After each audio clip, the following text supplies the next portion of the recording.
Magandang araw mga tol, Uyod Boxing Fanatics nga pala. So panalo nga itong si Takeshi Inoue at talagang literal na ilang beses ito pinabagsak at kawawa talaga itong kanyang kalaban na Thailander na si Matt Saleh. At marami nga ang nagsasabi mga Uyod Boxing Fanatics na mismatch ito dahil mas malaki naman itong si Inoue ikumpara dito kay Matt Saleh.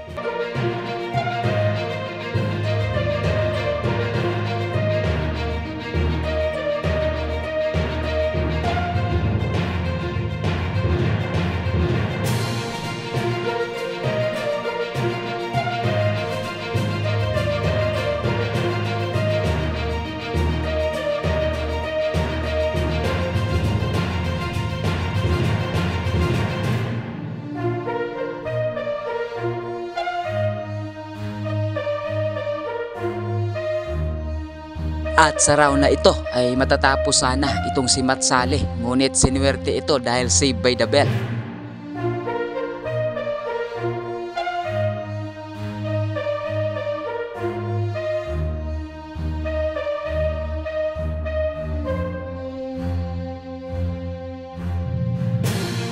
At sa round na ito ay nakuha sanang makipagsabayan nitong Thailander na si Matt Saleh, ngunit hindi na nga niya kinaya. Ang lakas nga nitong si Inoue. So panalo nga dito si Inoue mga Uyod Boxing Fanatics by technical knockout.